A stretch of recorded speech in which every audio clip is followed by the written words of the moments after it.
Just whirled around the diner's flickering neon sign as a sudden, suffocating silence fell over the crowded room. Everyone watched the frail, limping septuagenarian approach the massive, leather-clad Hell's Angel. Gripping his wooden cane, the old man cleared his throat and asked the unthinkable. "Can I sit with you?" The suffocating midday heat of the Nevada desert had driven every weary traveler off Highway 95 and into the air-conditioned sanctuary of the Copperhead Diner. The air inside was thick with the smell of stale coffee, sizzling bacon, and the underlying tension of too many strangers crammed into too small a space. At the center of this tension sat Jackson Reynolds. Jackson was a mountain of a man, his broad shoulders stretching the limits of his heavy leather cut. The infamous winged death's head of the Hells Angels Motorcycle Club was stitched proudly across his back, a vibrant warning label to anyone foolish enough to make eye contact. His arms, thick as oak branches, were a tapestry of faded ink and fresh scars. A jagged white line cut through his thick, graying beard, a permanent souvenir from a bar fight in Reno a decade prior. He sat alone in the largest corner booth, a solitary apex predator in a room full of nervous herbivores. The diner was completely packed, with a line of frustrated tourists waiting by the door. Yet the 3 empty vinyl seats at Jackson's table remained untouched. It was an unspoken law of the highway. You do not disturb a patched member of the world's most notorious motorcycle club when he is eating his steak and eggs. Then, the rusted bell above the diner's glass door chimed. Arthur Pendleton stepped inside, bringing a gust of hot alkaline dust with him. At 70 years old, Arthur looked every bit his age and then some. He was dressed in a faded corduroy blazer that hung loosely on his shrinking frame, and a pair of worn khaki trousers. His left leg was stiff, held straight by a heavy, archaic metal brace that clicked and whirred faintly with every agonizing step he took. In his trembling right hand, he leaned heavily on a polished wooden cane. In his left, he clutched a battered, weather-beaten leather satchel against his chest like a lifeline. Arthur paused near the entrance, his pale blue eyes scanning the crowded room. He looked exhausted, a man who had traveled 1,000 miles too many. The hostess, a teenager named Chloe, popping bright pink bubble gum, looked at him with an apologetic grimace. "Sorry, hon, we're at capacity. Gonna be at least a 40-minute wait unless you can find a spot at the counter, but that's full up too." Arthur didn't have 40 minutes of standing left in his knees. The chronic pain in his hip, a remnant of a life crushed under the weight of industrial machinery, was flaring up into a blinded crescendo. He needed to sit down or he was going to collapse right there on the checkered linoleum floor. His gaze swept over the sea of occupied booths, the families aggressively avoiding his eyes, the truckers hunched over their chili bowls.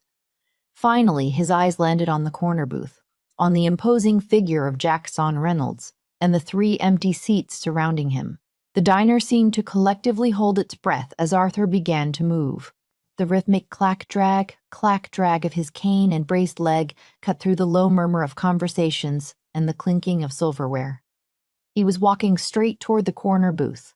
A burly trucker 2 tables over stopped mid-bite, his fork hovering near his mouth. A young mother instinctively pulled her toddler closer. Everyone knew what happened when an outsider disrespected club boundaries. Jackson himself didn't look up from his plate, though the subtle tensing of his massive jaw indicated he was fully aware of the approaching erratic footsteps. Arthur stopped at the edge of the booth. He swayed slightly, his knuckles turning white as he gripped his cane. He looked down at the biker, swallowing hard, his Adam's apple bobbing in his thin, wrinkled neck. "Excuse me." Arthur's voice was raspy, dry as the desert outside, yet surprisingly steady. Jackson slowly lowered his fork. He didn't turn his head immediately. He just let the heavy, oppressive silence stretch, letting the old man steep in his own mistake. When Jackson finally looked up, his dark eyes were cold, calculating, and devoid of any welcoming warmth. He looked at Arthur's cheap blazer, his braced leg, and the desperate grip on the leather satchel. "What do you want, old man?" Jackson's voice was a low, gravelly rumble that vibrated in the chests of the people sitting at the nearest tables. "My leg," Arthur said, his voice trembling just a fraction now under the weight of the biker's stare. "It's giving out on me. There are no other seats. Can I sit with you? The sheer audacity of the question seemed to echo off the walls. The waitress behind the counter froze with the coffee pot in midair. Jackson stared at Arthur, his dark eyes narrowing. He assessed the old man for any sign of a threat, a joke, or hidden disrespect. All he saw was genuine, overwhelming physical pain and a quiet dignity that refused to beg, but politely asked.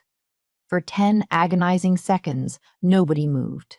Then Jackson grunted. He casually slid his leather jacket, which had been occupying the seat across from him, over to his side of the booth. He didn't say a word, but the slight nod of his head was unmistakable. A collective, silent exhale swept through the Copperhead diner. Arthur closed his eyes for a brief second, profound relief washing over his weathered face. "Thank you," he whispered. He painstakingly maneuvered himself into the booth, letting out a sharp hiss of pain as his braced leg bent awkwardly beneath the table. He carefully placed the battered leather satchel on the seat beside him, keeping one protective hand resting on its cracked surface. For the next 10 minutes, the two men sat in absolute silence. Jackson methodically finished his steak, ignoring the old man entirely. Arthur, having flagged down a stunned waitress, ordered a black coffee and a glass of ice water. The juxtaposition of the two figures was striking: the dangerous, powerful outlaw and the fragile, broken elder sharing a small patch of vinyl in the middle of nowhere. It was a fragile peace, a temporary truce dictated by basic human exhaustion. But as Arthur reached for his ice water, his trembling hand caught the edge of his leather satchel. The heavy bag tumbled off the vinyl seat and hit the floor with a loud, distinct thud. The rusty brass clasp, worn from decades of use, finally gave way under the impact. The flap flew open, and the contents spilled out onto the dirty floor, right between Jackson's heavy leather boots. Arthur let out a panicked gasp and scrambled to reach under the table, his braced legs screaming in protest. "No, no, no," he muttered frantically. Jackson, startled by the sudden movement, pushed his plate away and leaned down. "Relax, Pop, I got it," the biker rumbled, his massive hands reaching the spilled items before Arthur could. Jackson began to gather the contents. There were bundles of yellowed handwritten letters bound in twine, a heavy silver pocket watch, and several faded Polaroid photographs. As Jackson picked up one of the photographs, his hands picked up one of the photographs. His hands suddenly stopped moving. The breath hitched in his throat, a sharp, ragged sound that was completely at odds with his terrifying exterior. He stared at the photograph, his thumb hovering over the glossy, cracked surface. The picture showed two young men standing in front of a massive, soot-stained industrial smelting furnace. They were covered in grease and sweat, grinning broadly at the camera. One of the men was clearly a much younger Arthur, his face unlined, his eyes bright and full of life. But Jackson wasn't looking at Arthur. He was staring at the other man in the photo, a tall, muscular man with a crooked nose, a thick mustache, and a very distinct, crude tattoo of a coiled rattlesnake on his left forearm. Jackson's head snapped up, hitting the underside of the table. He practically tore the table away from the wall as he sat up violently, his chair screeching against the linoleum. The sudden noise made several patrons jump out of their seats. Jackson slammed the photograph down on the table, right in front of Arthur's face. His dark eyes were no longer cold. They were blazing with a volatile mix of shock, confusion, and raw, unrestrained fury. "Where did you get this?" Jackson demanded, his voice dropping to a dangerous, lethal whisper that carried more threat than a shout ever could. "How do you know this man?" Arthur stared at the photograph, then up at the terrifying giant leaning over him. The old man's face drained of color, turning the shade of old parchment. His eyes darted from the photo to Jackson's face, tracing the lines of the biker's jaw, the shape of his eyes. A realization, heavy and devastating, crashed down upon Arthur. "Dear God," Arthur whispered, his voice cracking. He looked at Jackson's hands, specifically at the thick fingers resting on the table. "You're Tommy, Reynolds' boy." Jackson reached across the table, his massive hand grabbing the lapels of Arthur's corduroy jacket. He didn't pull the old man out of the booth, but the threat of violence was palpable. I asked you a question, old man. How do you know my father? Arthur didn't flinch away from the biker's grip. Instead, tears welled up in his pale eyes, spilling over his wrinkled cheeks. I know him, Arthur said softly, because I am the reason he never came home to you. Jackson froze. The air in the diner felt instantly freezing. He released Arthur's jacket as if the fabric had suddenly caught fire. He sank back into his booth, his chest heaving. What did you say? Arthur reached down with trembling hands and pulled the empty satchel onto his lap, smoothing the old leather. He took a slow, agonizing breath, preparing to tear open a wound that had been festering for over 30 years. It was 1991, Arthur began, his voice barely above a whisper, yet Jackson hung on to every syllable. Detroit, the old Macmillan Steel Foundry. You were just a kid, maybe 8 or 9 years old. Your father, Thomas, he was the best floor manager I ever had. I was the site foreman. Jackson stared at him, the memories of a father he barely knew flooding back. The smell of oil, the rough stubble on his cheek, the massive hands that used to lift him up to touch the ceiling. He remembered the night the police officers came to the door. He remembered his mother's agonizing screams. The official report said it was an industrial accident, a structural collapse near blast furnace number 4. They said it was an accident, Jackson growled, his hands balling into fists on the tabletop. They said the support beams gave out. They did give out, Arthur said, the tears flowing freely now.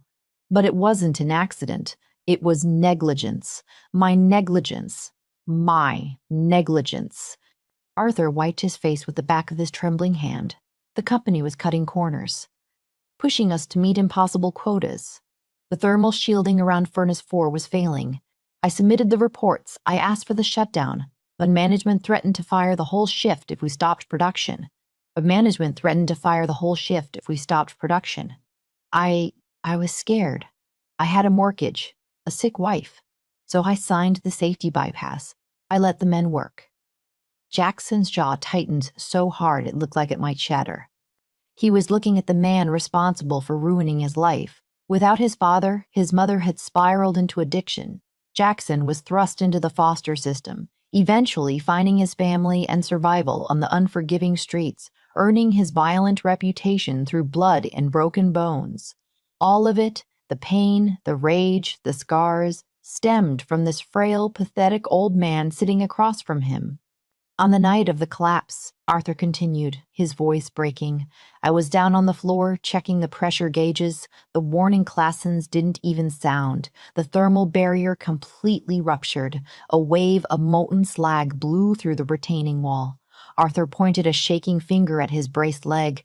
The shock wave threw me. A steel girder came down, pinning my leg to the concrete.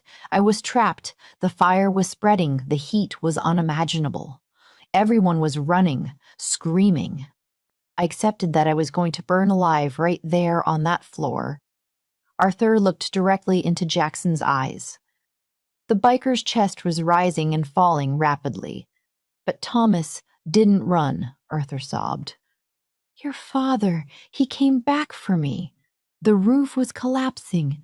The air was turning to ash, and Thomas ran straight into the inferno. He found me. He grabbed that 2-ton steel girder with his bare hands, roaring like a lion, and he lifted it just enough for me to drag myself out. Arthur covered his face with his hands, his shoulders shaking with decades of repressed survivor's guilt. He pushed me toward the blast doors. He told me to run, but as he turned to follow me, the secondary holding tank exploded. The catwalk above him came down. Silence reigned at the corner booth. The diner around them had ceased to exist. There was only the old foreman and the outlaw biker, tethered together by a ghost in the steel mills of Detroit. I spent 35 years living a life that belonged to him, Arthur whispered, looking at the faded photograph on the table.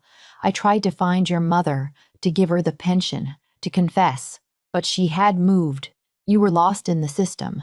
I hired investigators, spent every dime I had trying to track you down, Jackson.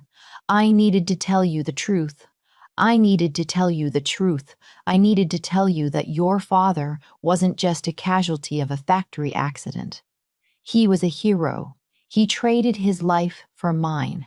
Jackson sat perfectly still, processing a truth that completely rewrote the narrative of his entire angry existence. He had spent his life hating the faceless corporation, hating the world that took his father. Now, the face of that tragedy was sitting in front of him, broken, remorseful, and seeking absolution. Arthur reached into the leather satchel once more and pulled out a small, heavy velvet box. He placed it gently on the table and pushed it toward Jackson. "When they recovered his body, they found this clutched in his hand," Arthur said. "The police gave it to me, thinking it was mine. I've kept it safe for you all this time." Jackson looked down at the velvet box. His massive, tattooed hand reached out, his fingers trembling ever so slightly. He flipped the lid open. Inside, resting on the faded velvet, was a silver St. Christopher medal on a broken chain. It was blackened by soot and permanently warped by extreme heat, but it was unmistakable. Jackson reached up and touched his own chest, right over his heart, where a matching, perfectly intact St. Christopher medal lay hidden beneath his leather cut, the exact one his father had bought for him the day he was born.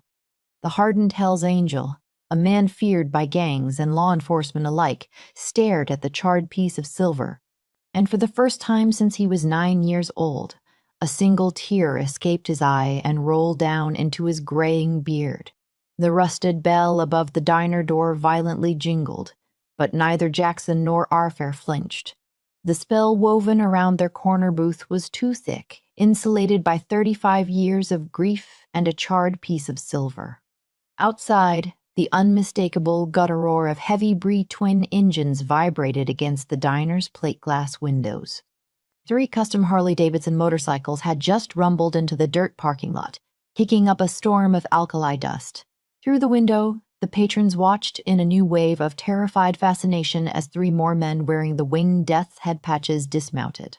They strode into the diner like an occupying army. Leading the pack was a towering man named Silas, his face a road map of knife scars, followed by a wide bulldog enforcer known simply as Brick.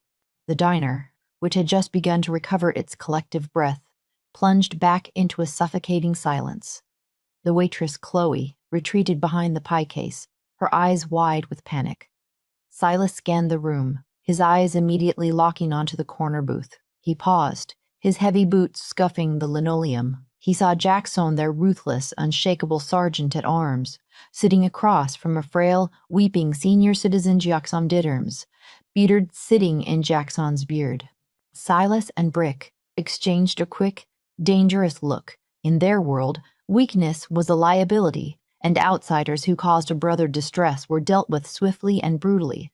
They marched down the narrow aisle, their leather cuts creaking, their presence parting the sea of tourists and truckers.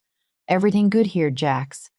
Silas asked, his voice a low, threatening baritone. He didn't look at Jackson. His dead, shark-like eyes were fixed entirely on Arthur. Brick stepped up right behind Silas, cracking his massive knuckles, a clear physical threat, directed at the old man. Arthur swallowed hard, his grip tightening on the empty velvet box. He looked up at the 2 imposing bikers, fully expecting them to drag him out into the desert sun and beat him to death. He had come here prepared to face Jackson's wrath. He hadn't accounted for an entire gang. Jackson didn't speak immediately. He slowly closed his massive, calloused hand over the warped St. Christopher medal. He slipped it carefully into the breast pocket of his leather cut, pressing it against his chest. When he finally looked up at Silas, the raw emotion in his eyes had been replaced by a hardened, impenetrable steel. "Stand down, Silas," Jackson commanded, his voice rumbling with undeniable authority. "This doesn't concern the club. It's family business." Silas frowned, his gaze shifting from the old man's cheap corduroy jacket to Jackson's stern face. "Family, Jax? This old-timer is shaking like a leaf. He disrespect you?" "I said stand down," Jackson repeated, the volume of his voice rising just enough to rattle the silverware on the adjacent tables. "Wait for me outside by the bikes. Don't make me say it a 3rd time." Brick looked like he wanted to argue, but Silas put a restraining hand on his brother's chest.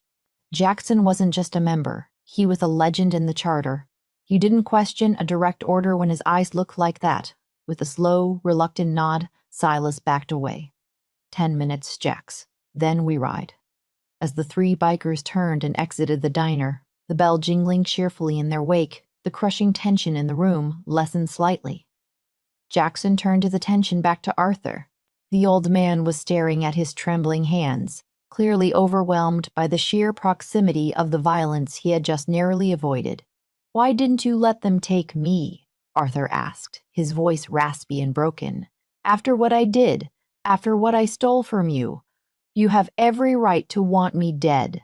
My father gave his life so you could keep yours," Jackson said, the words tasting strange and heavy in his mouth. He leaned forward, his massive forearms resting on the table.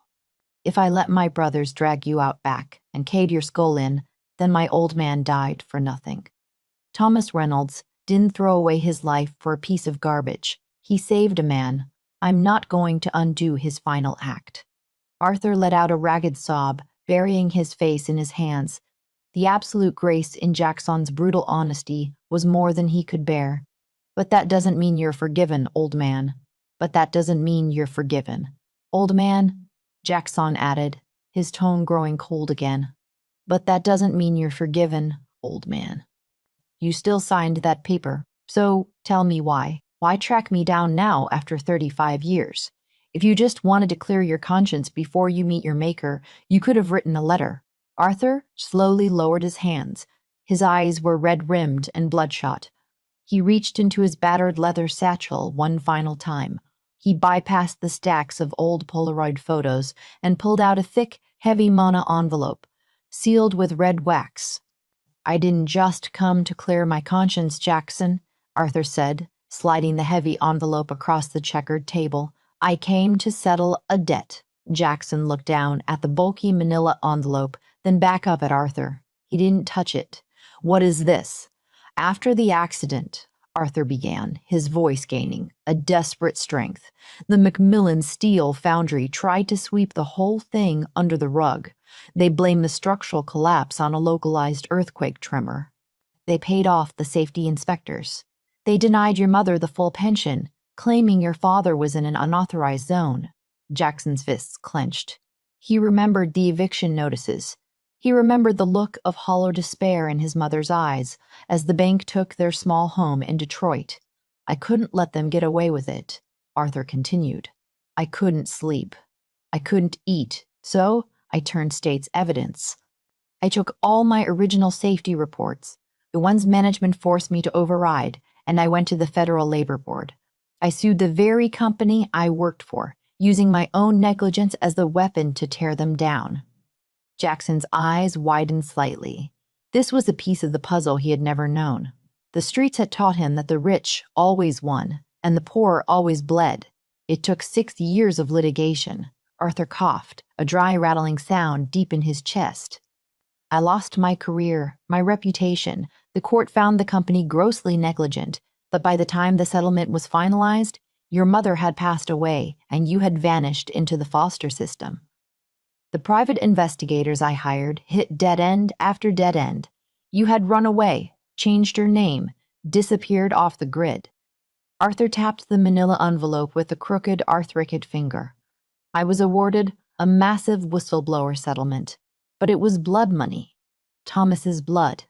I refused to spend a single dime of it on myself," Arthur said, his voice dropping to a fierce whisper.